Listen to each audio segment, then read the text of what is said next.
Hello everyone, it's DuckFaden07 and we are playing battles again. I guess I can call this one Zoo Battles. And this deck is really interesting. I'm really liking what this deck does. You could already see on my channel, you could see me play the Reanimator Battles Zoo version, whatever you want to call it, Zoo Reanimator or something like that. You can find that on my channel. I had Archon of Cruelty in that version plus some persists, but in this version instead of Archon I'm trying to do another very powerful thing currently in the modern. It's hard casting the Invasion of Alara. Invasion of Alara is the strongest of the battles. It's very strong 5 mana card, and the thing about Zoo Core, the cards like Scion of Draco, Territorial Cavu, Tribal Flames, they're all just very good. What is happening here? Oh my god. Okay, so thing about these cards is they are very good at flipping battles. So this is Invasion of Ergamon. We play 4 of those, and this is basically a card selection card plus a tutor for other battles. So you play this for 2 mana. It's very neat to play it on turn 3 with so many 2-drops. So you can play it. This can also mana fix you, help you play around the Blood Moon with the Leyline Binding. You get the treasure. So you get to discard a card, then draw a card and make a treasure. So it's really neat to play it addition to because we're playing a large number of 2-drops. So it's really good on turn 3. You can play put this on the field plus player 2-drop and still get that land drop on the field. Try to find it or try to find something, some else answer you need like Fury or whatever. So I think this battle just fits very well in this deck. It's also a tutor, so you can easily flip this into 3/4 creature, which says that you discard a card and search your library for a land or battle card. So notice that this can also find you Forest under the Blood Moon. It can also find you Boseiju, which is pretty good.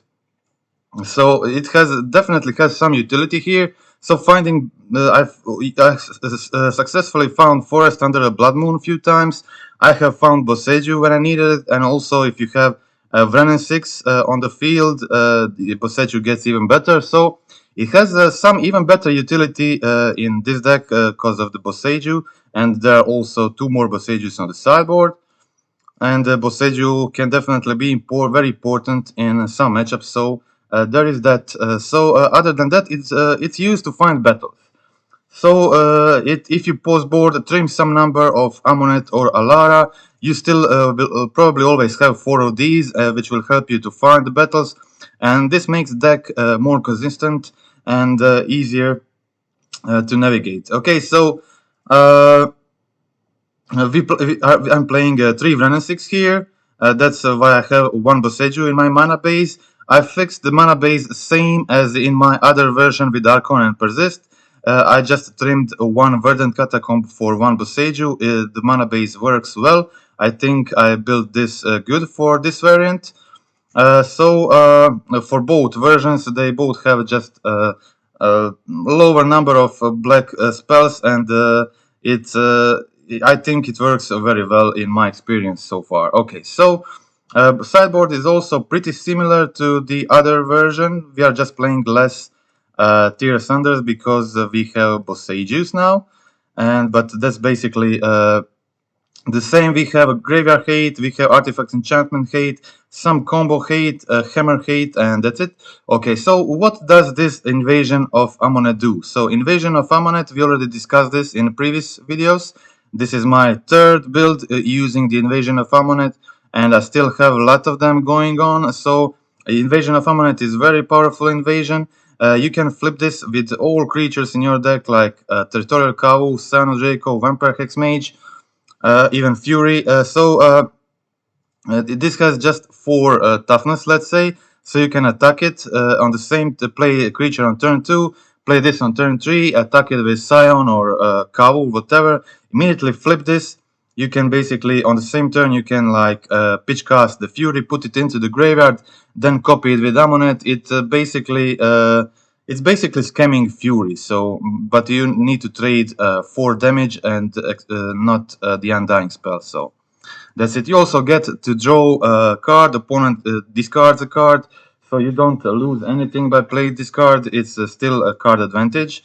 And the invasion of Alara, this one is pretty good. So mostly when you get to resolve this and play the board house, you mostly win the games. So when this enters the battlefield, you exile the top of your library. Sorry, you exile the top of your library until you exile 2 non-land cards with mana value 4 or less. And well, in a lot of situations, you will exile a lot of cards with this. So you will exile a Scion or Draco, it doesn't count. Here you will exile a Fury. So you may exile like 7-8 cards when this hits the field. And then you choose one of those cards and you may play it without paying its mana cost, and you put the other one in hand. So you can put like Binding, Scion of Draco in hand and play like Invasion, Kavu, whatever. So this is like a double cascade, and you get to play. You get to choose which card you want to play, and then other one you put in your hand. So when you flip this, it's pretty crazy too. You get to draw 2 cards. You may put an artifact card onto the battlefield, and Scion of Draco is artifact, so you get a further use of this ability in this deck. So you can put Scion of Draco on the field. Then you create a copy of a permanent you control.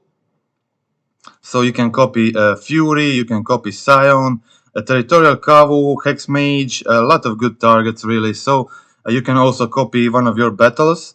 And then you destroy permanent opponent controls and distribute 3+1 counters among creatures you control. Okay, so this is very powerful card. And the last not least, we are playing also 3 Hex Mages in this deck. Black creatures are pretty good with Scion Draco, and Vampire Hex Mage is black. So it will have lifelink in some matchups which can be really relevant, like against Burn. And also, so you can play Hex Mage on 2, play this Draco on 3, and attack with a 2-1 lifelinker. They will have to use the removal on it. And also the thing with Invasion of Amulet, it flips into the black zombie creature. So the creature, it flips is black. So if you have the Scion Draco, that creature will have a lifelink. Also, if you copy the Scion Draco, it will give itself lifelink, which is very cool and very hard for some deck to raise. Also, if you have the Scion Draco on the field and you copy Fury, so Fury comes into play as a black creature and deals damage on ATB, and you immediately gain life, which is just brilliant in a lot of situations. This trick actually helped me to survive and to win the game. I think that's it. Some domain powerful creatures used to flip these spells, these invasions, battles. Also, there are flames and hex mage to also help us do this. So let's just check the gameplay and how actually this deck works. Okay, this was the first match of the league. I ended up 4-1. With this deck, if I remember right, I didn't really have luck in a match I lost. Okay, so this was match 1. Playing second, keeping a decent hand. I have Fury, I have Scions, Invasion of Ergamon to do the redraw, so pretty good one.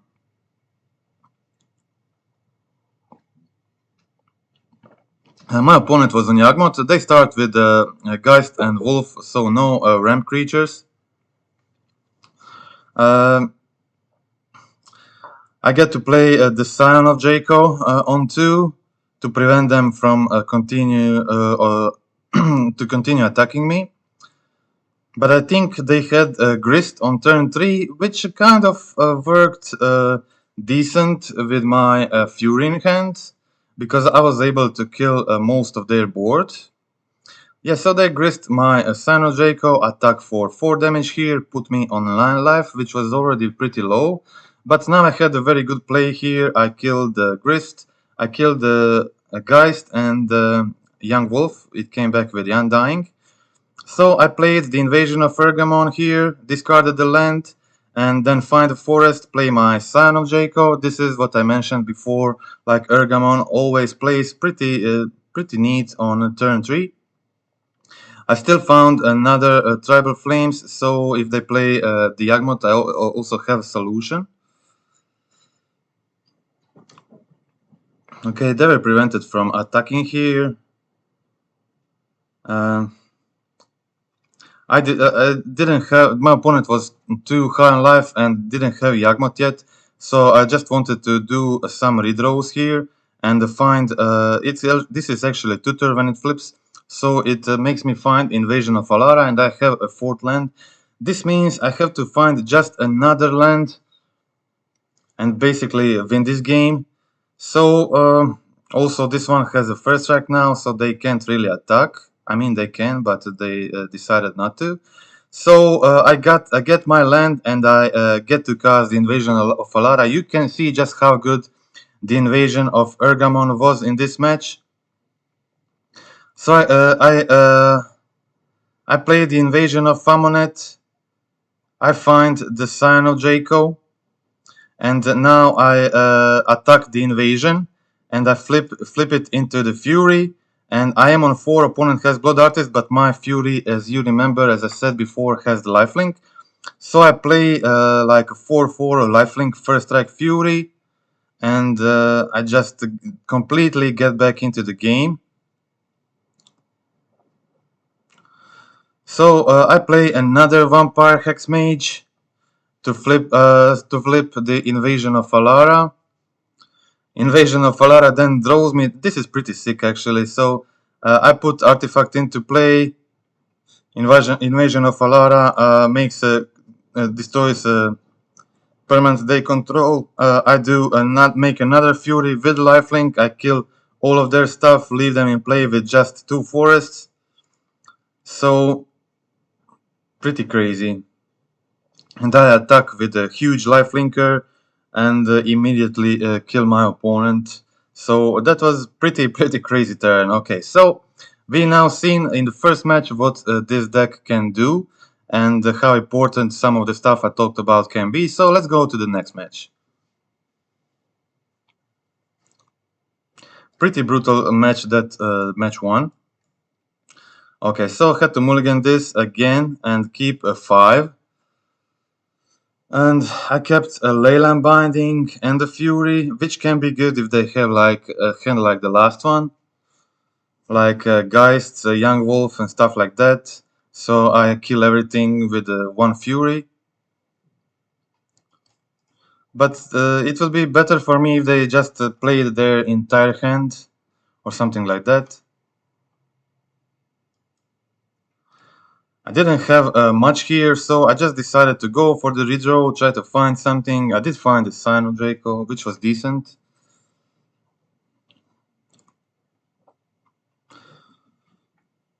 I got rid of my land and I was low on cards, which meant that I probably won't be able to get that fast to the 5 mana to cast the Alara, especially without the Wrenn 6. So I went for the Scion here, hoping that maybe they'll just minus the Grist. I had multiple plays here.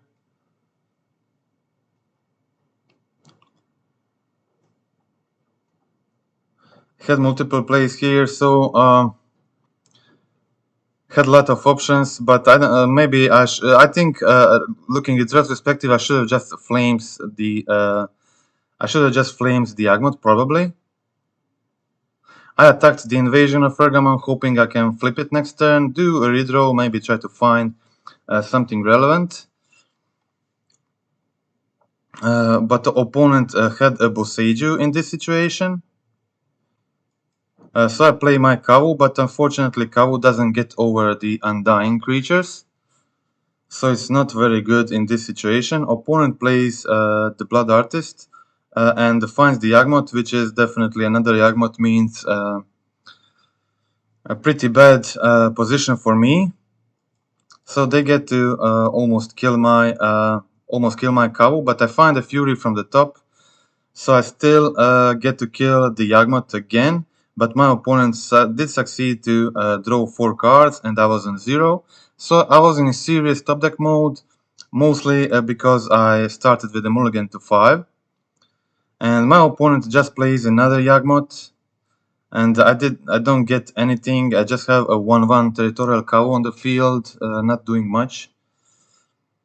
So they kill my cow here. And yeah, this game at this point was just pretty hard for me. I needed multiple top decks to be able to get out of this. I did get something. I had invasion from the top. My opponent didn't discard a card but played a chord for 1 in response. My opponent was also ultra low on time, and I drew a card here just to get Poseiju. I decided to play for one more turn. My opponent was playing also just very, very slow, so I just kind of F6 on their turn and went to do some stuff. Okay, so I waited for another draw and I had the binding here, so I decided to keep playing for one more turn, but this game was basically over. I just had ability to kill Yagmoth here and survive one more turn to try to find maybe Fury or some good top deck like that. So my opponent goes for attack just with the Yagmoth and I play the binding. I wait for my turn, try to get another Fury or something to, let's say, to flip this invasion. Flipping the invasion would be like pretty good into copying the Fury also. So I had multiple top decks here that are kind of decent. But now opponent finds the Hapatra and that means the game is over. Okay, so we can now go to the game 3 and you can see that in game 3 my opponent started with just 1 minute on the clock and so they didn't have any chance of winning this game or even playing more than a few turns. But I played it. They played it out. I showed them I have like Armored Ego on turn 3 to get all day Yagmoth, which means with my hand this also means like I'm probably winning this game anyway. So take all their Yagmoth, just play Tribe of Flames or Sign of Jacob on turn 4, then go for Invasion of Falara next turn, basically to easily win this match, and that was it. Okay, so that was a match against Yagmoth. We will play see the wins first and say the defeat for the last. Okay.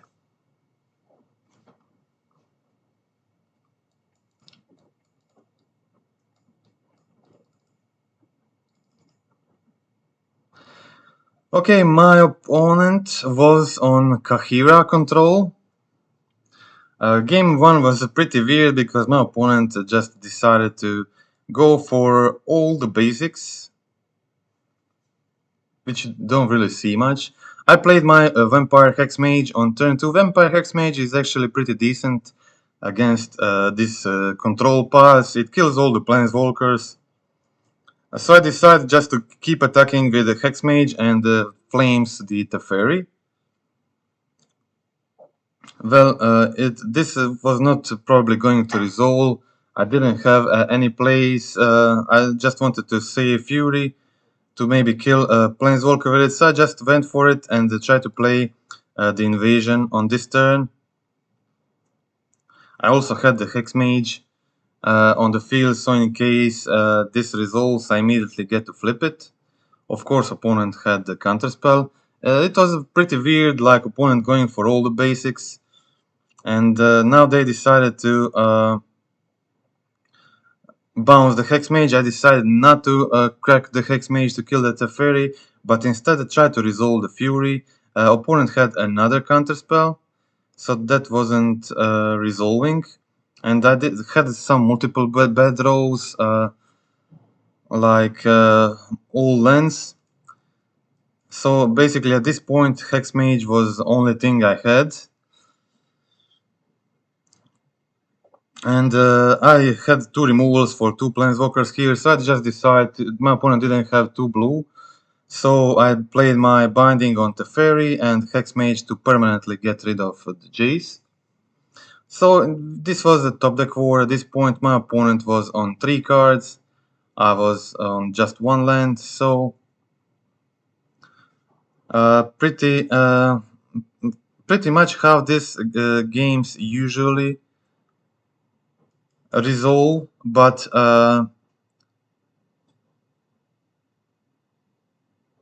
here my opponent had 2 dress downs for 2 of my cows, which meant that that puts me way back. They get to redraw 2 cards, and my 2 very good threats just died before without any effort. So this meant this position in top decking mode, where I was just so flooded in the beginning that I definitely losing the race in this one. So we will watch this till the end.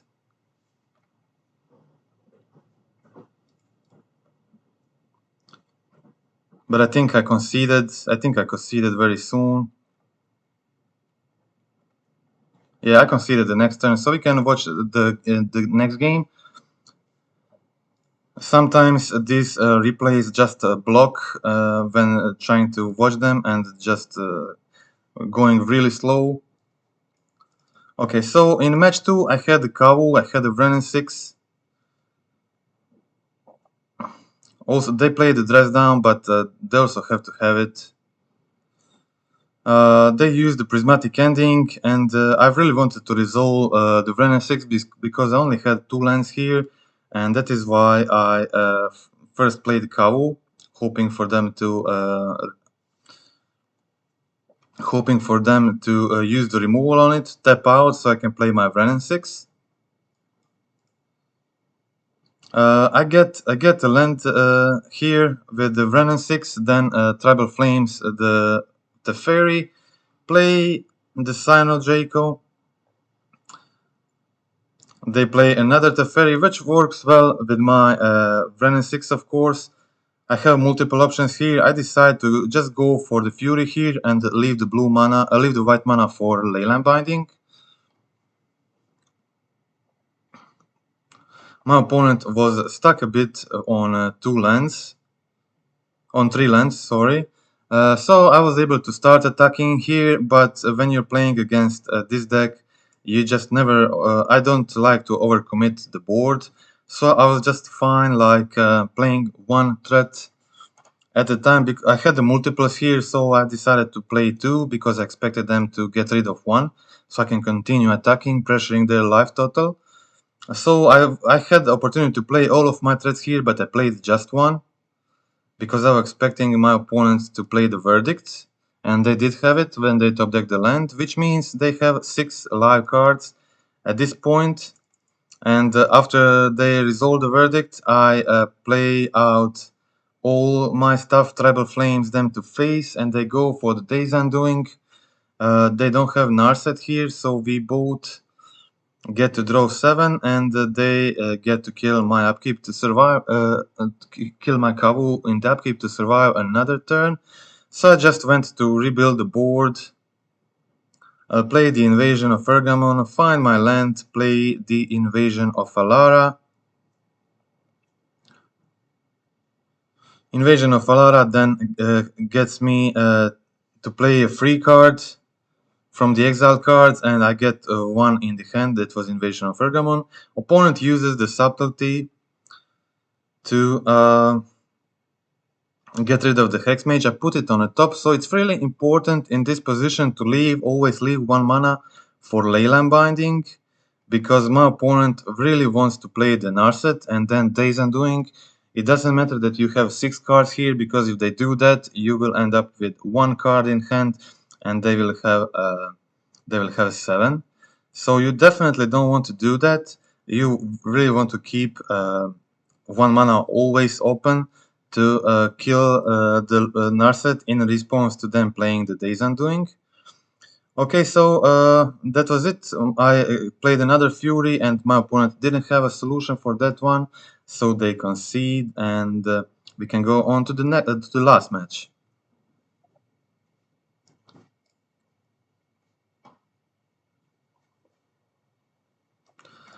Okay, again a decent hand. I have Ren, I have Scion, I have Hex Mage. There is also Boseiju.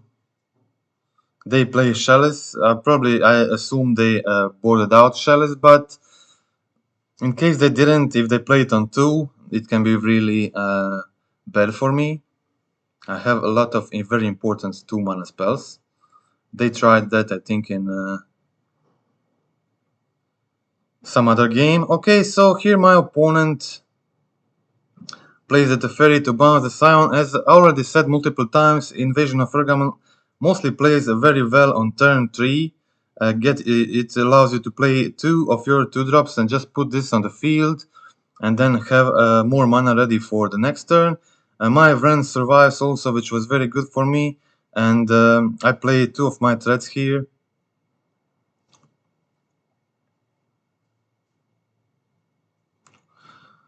Okay, so obviously what I feared the most here is my opponent playing Narset and Days Undoing on the same turn. I didn't have instant speed removal at this point.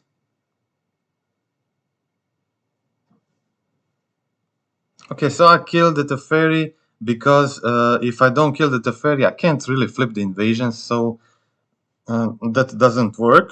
So you have to kill the Teferi first. I still didn't have the instant speed removal, but I was trying to build a board state where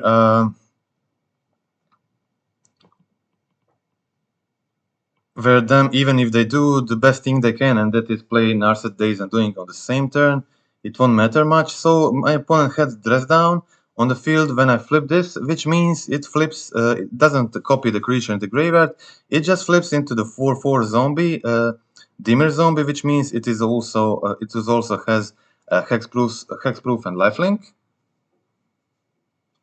So now I had the leyline binding, I was way safer than before. If my opponent attempts to do, I also had a Hex Mage which can kill the Narset now, so I'm pretty safe from them doing the Days Undoing on the same turn. Okay, so I was in a pretty good situation right now. I had multiple battles, I had Vren, had multiple creatures, they really have to deal with a lot of stuff. Sometimes these replays just slow down, I don't know why. This was also a very long game.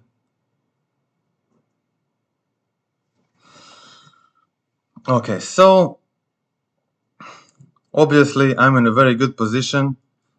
In this game I get to kill the Narset for free and then flip the invasion with my Hex Mage. They can still counter the invasion, so my opponent plays another Verdict, and I did play a Flames with Alara, so I had another Flames in hand, so I was very close to lethal here. I played my threats and still holded the Leyline Binding in case they go for if they go for Narset Days Undoing. So I decided to use my Tribal Flames just to flip this creature, to get any creature on the field. Actually, just I really needed to continue attacking my opponent, and this time I resolve my invasion of Alara again. I also resolve the invasion of Amonet, and my opponent finally had the Narset Days Undoing in hand, but thanks to invasion of Alara, they had to discard the Narset, so they only had Days Undoing on their turn, which they then played, and we shuffled our graveyards into the libraries, and both draw entire new hand and start, let's say, from the beginning, but obviously I'm in a much better position here. Okay, so I start my turn with a Vampire Hex Mage. Then I go for the Invasion of Amonet. Just these invasions really do a lot of job. Opponent discards a card, you get to redraw, and then you get to attack this invasion into a very powerful threat, and it works very well also against these control type decks. So there is really a lot of stuff you can do with this deck. I feel like it never runs out of the gas. So my opponent plays the dress down in response, probably trying to find something, counterspell, whatever. I resolve my Alara here. I put artifact into play. I make a token of my other creature. I really just wanted to make multiple threats on the field here. So if my opponent doesn't have another verdict, I can really just end the game on the next turn. And that's happened. My opponent played two Teferis, did two bounces, and then concedes the game. And finally, that was it. So that was a really, really long win number 2. Okay, so let's go to the next game. This is match number 3. Okay, so no creatures, unfortunately, but I have 2 removals. I have Ren and 6, so it's kind of keepable. Opponent was on Blackburn. They also mulliganed to 5, which was good because I played first. And here you will see how sometimes giving Sleeper Agent to your opponent can backfire.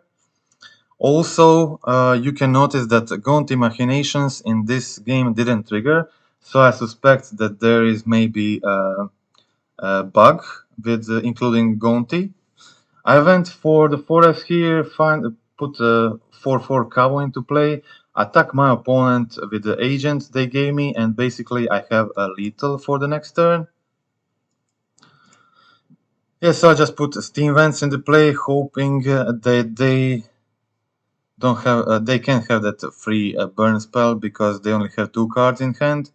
And I just finished them off on turn 3 with the Tribal Flames, so this is my first turn 3 kill with this deck, with a bit of help from my opponent, of course. Okay, so that was it. Let's watch the game 2. The game 2, I should have won. Yeah, Gonti never triggered. So game 2, I also should have won, but I did the misplay. You will see what the misplay was. I kind of forgot that this Invasion of Amonet discards a card. So my opponent played. You will see they played. What is it called? That artifact. Okay, so they played the Doughty Voidwalker here. I put my shock tapped in and just exile the Doughty, continue attacking the opponent. My opponent played the Ensnaring Bridge on their next turn, and I was foolish to play the Invasion of Amonet before the attacks, which means I missed the 3 damage with the Sleeper Agent here, which was just exactly what I needed to win the game. So I get to just attack with these 2 Spirit tokens. And yeah, so that costed me the game. This should have been my game. My opponent would be on 5 now, and I would just finish them off with the Tribal Flames. Either that or my opponent wouldn't be able to play the bridge. But yeah, that was pretty bad, and I had 2 damage here on the upkeep with the Sleeper Agent for the lethals. So I really lost a game 2 where I should have won it, or prevent my opponent from playing the bridge or whatever. But yeah, so should have been an easy win 2. But misplay, definitely bad misplay there prevented me from doing better. Okay, so this is the thing when you play the new cards. Sometimes you will just do stupid things. Also, like this is my first league with this deck. I never played this exact list in my life before, and in one situation I forgot that I need a second black mana for Vampire Hexmage, which was also pretty bad. And of course, sometimes when you play new decks, as I said, these situations will happen. So what my plan was here? My plan was to play the Invasion of Amonet and copy the Scion of Jaco in the graveyard. I can flip it anytime using my Vampire Hexmage, but it is pretty slow. It is already turn 4. It is already turn 4, so I get to flip it on turn 5 and then attack with it on turn 6, which is pretty slow against burn. but kind of dependent on because of that misplay. I depended on opponent not having the best of the hands. So I just played the Hex Mage here. I played the Scion of Jaco. I can flip this anytime. I played instant speed. Opponent goes Skullcrack, and I thought I was really and goes for the Lightning Bolt, leaving me on 3 life with 2 cards in hand. So in most situations, when playing against Burn, you die. But this was the black version, playing the Sleeper Agents, so they play like the Standing Bridge. It was probably kind of something that this player was trying at this moment. So I just made a 4/4 Vampire Hex Mage here, which they can't really bolt. And he has a lifelink when the Scion of Jekyll is on the field. So I get to play it, and I also gain life here. I also can play the Invasion of Alara and flip it later with a Hex Mage if needed. So that was it. When they didn't have a solution for my lifelink creature, and they concede. Okay, so that was a really tight win against Mono Black Burn because of the mistake I did in a game 2. Okay, so let's go to the next game. This is a match number 4.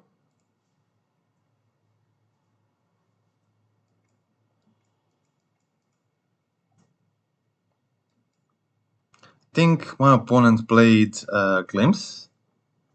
Yeah, this was a Glimpse matchup. This match was pretty incredible because I was able to just win against a Glimpse deck without any hate.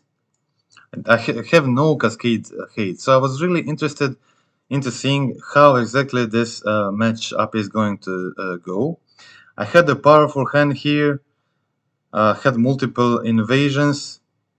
I decided just to kill the plant tokens, so if they go for it, they don't get as many permanents. So they went for the Shardless Agent with the 4 permanents on the field. They just get another Shardless, 2 lands, so nothing special there. I went for the Brennan 6. I had multiple options here, but I decided it's best for me to kill the both Shardless in case they attempt to do Glimpse next turn, and they did, so I think that was really good decision. They played another Glimpse, but when you play it's really a risk to play Glimpse like that because you get to you get so many. There are not that many very strong permanents in this deck. Like I can get rid of Furies, Chancellors, whatever. So in this version, when playing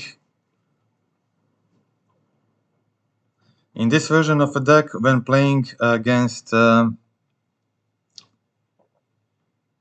deck like this, it's not a good. I think it's better just for them to wait when they have more permanents, but they didn't, and I was able to attack with a Fury here.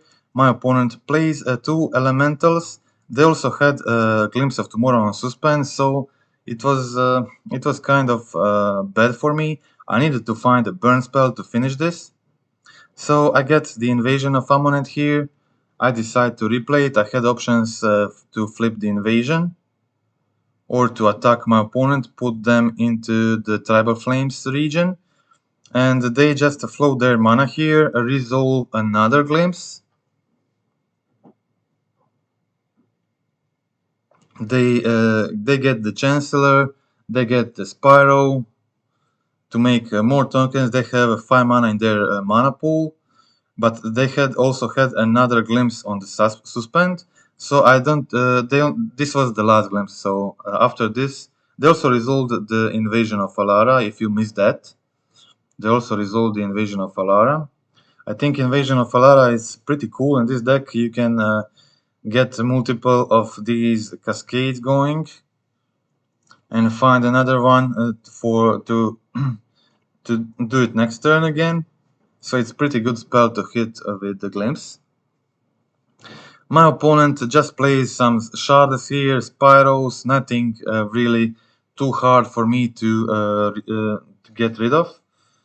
So I had obviously my invasion of Alara, so I decided to just go obviously for the invasion. It's best thing you can do. And I get the invasion of Amonet, I get the invasion of Fergamon, I get Territorial Kavu, and Scion in my hand. I start attacking, they need to block because they're on 3 life now.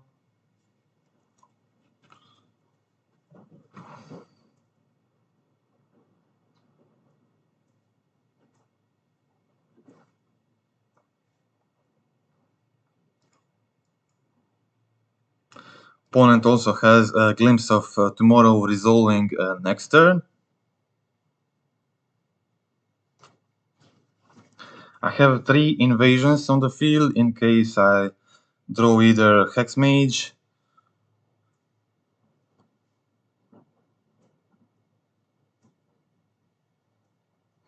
Okay, so something happened here, and this replay didn't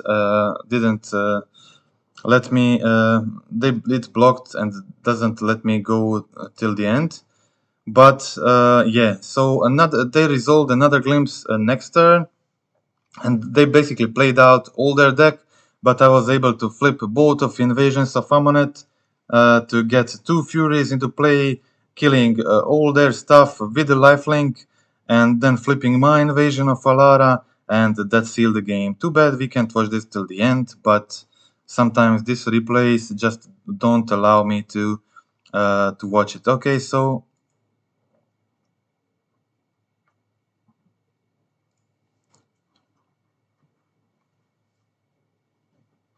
let's watch another game just okay. So sometimes these replays work great and sometimes they just work very badly. Okay, I kept a sketchy hand, just 2 invasions here and the vampire hex mage. So I kind of depended on I wanted to play the hex mage on turn 2 and then try to find the meddling mage and copy it on turn 3. That was the plan, but I got the meddling mage immediately, so I played it on 2. Then I started playing my invasions, and I did hit another meddling mage. So if my first plan would definitely work, if I didn't get the mage from the top, my opponent just played the Hollow Forager here to try to start attacking me. But I had a Fury there to kill all their stuff and a Hex Mage to immediately flip the Ammonet invasion into second meddling mage, which is 4/4. So, and I have 2 meddling mages. One is 4/4, another is 2/2, and this means even if they have fury, they can kill the both. So I'm pretty safe, and my opponent concedes the match. Let's just see the other win.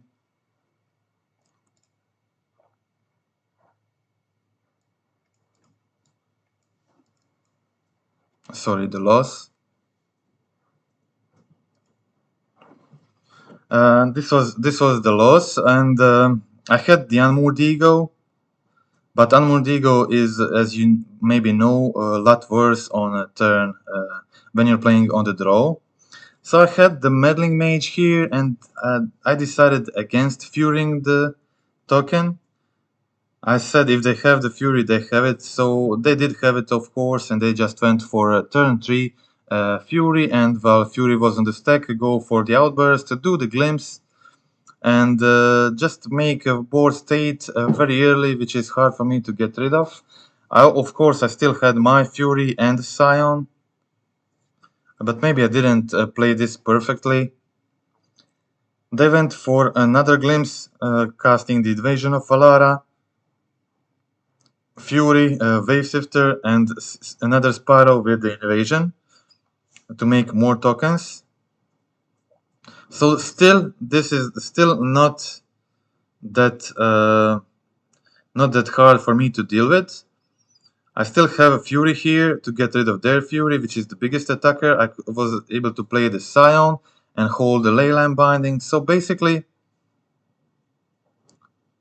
if they didn't have a very good hand at this point, like if they didn't have another Fury to kill my Scion and start attacking me, I would be in a pretty decent position because I was able to go for the Unmoored Ego next turn, and if I had like my Scion on the field now, preventing them from attacking, this would be much easier for me. This way, I was in a need of a top deck, and now my opponent flipped their invasion, which means putting counters on their creatures, destroying permanent I control, and basically that was it at this point. So they had the invasion of Alara. Once they flipped that, it's really hard to get back into the game, and I conceded at that point. So that was the last win of this league, and we will now watch the defeat. I think this was a really close one. My opponent just had good cards on the top of their deck. Yeah, so as you can see, this was a two-lander. I needed one land until turn 3 to... I need any land because any land enables me to play the Invasion of Amonet. And I had the Wrenn and 6. I had 2 Wrenn and 6 plus Fury to survive the early pressure. So that was the reason why I decided to kept these two lands that really don't go that well. But I just wasn't able to get them, and I conceded very early. So I've played my Hex Mage, I played the Fury next turn, and 3 turns passed, I still didn't have a third land, and yes, that's definitely it against Footfalls. If I got the lands, if I got the invasion, I will have a Scion to immediately flip it and then scam the Fury in. Like I can pitch cast the Fury, attack the invasion, then invasion flips, copies the Fury. It has the lifelink and the 4/4 first strike. So basically, they can't really win this, especially if you also have a territorial Kavu. So this would, with just one land, this would be pretty much easy game for me. But I was still in okay position just if I can get a land. But yeah, I kept missing it. So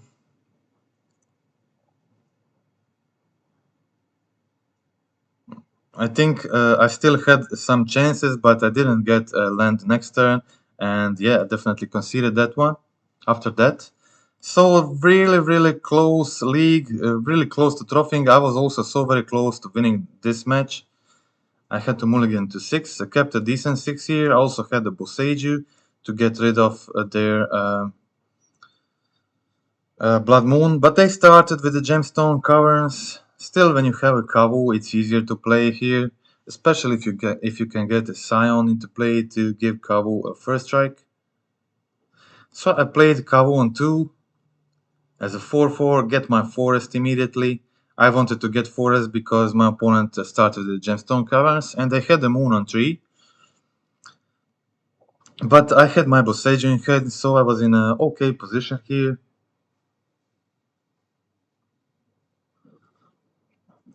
I had Invasion of Alara.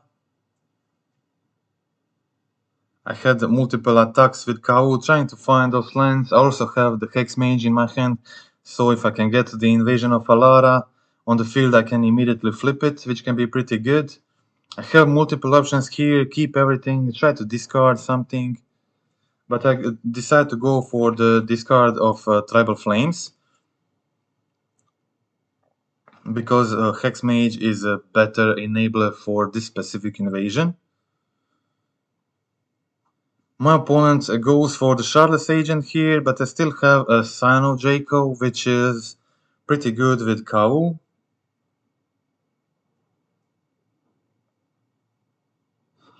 Okay, I also got the Hiretsugu here, which was a great top deck. I was able to kill the Rhinos and continue attacking, just doing a draw discard. That's pretty good. I didn't have a fourth land. If I did get a fourth land here, I would do maybe this differently. But my best bet at this point was just trying to resolve to get to this invasion of Alara, and then try to cascade into a way to flip it. Okay, my opponent played a second Rhinos on the next turn.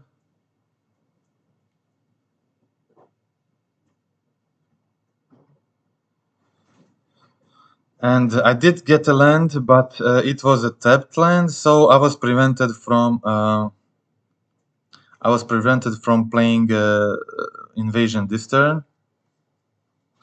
My opponent just plays Become Immense in response, so I can't attack here. Too bad I didn't get the untapped land here to play the Invasion of Alara immediately, but it was fine. Like Scion was a very good play too. It gives my cow first strike, which means they can't really they can't really attack me unless they find a solution. Opponent had the Fury there. And finally, now I was able to cast my Invasion of Alara, definitely hoping to find something, but I did a mistake here. I should have played the Fury.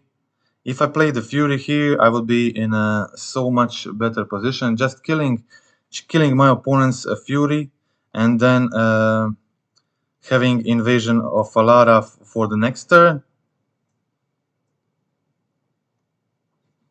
I didn't count on my opponent having another Fury, and that another Fury just enabled a very good uh, attack next turn for my opponent, because they were able to deal 3 damage to this one and 1 damage to my cow, which means if I also saw their hand was nothing, so they had just Ketria Triumph in hand. I discarded they had nothing in hand, so my opponent top decked another Fury from the top.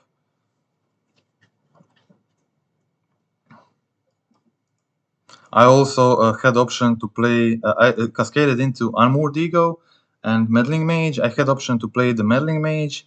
Maybe if I played the Meddling Mage there, I would be able to jump and survive this turn by just hard casting the Fury. There was no chance of me surviving. I had the Leyline, I had the double Fury, but now I didn't have more time to play this. And with this hand, I would obviously win this game if I just played things a bit differently, but I didn't, and that costed me the trophy. So that's it. That was the entire league. I think this deck is insanely strong. These invasions, these battles are really on a different power level than some decks are trying than what some decks are trying to do. And if you can get the Invasion of Amonet into play on turn 3, immediately flip it, copy something strong, you will mostly have in a lot of situations, like a Fury, Hexmage, Scion, Kavu, or something even better from your opponent's graveyard. That will usually just win the game on the spot, and it feels like insanely strong. Not to mention resolving the Invasion of Alara, and this Ergamon is just one of the best cheap battles, because it does the redraws, discards the cards you don't need. It works very well with Renan 6 and similar cards. So uh, when you flip it, you can flip it with Tribal Flames, with the Hex Mage, or with the attacks from Kawu, Sino Draco, pinging them with Renan 6, whatever. When you flip it, it tutors the Invasion of Alara, which is so good in the late game.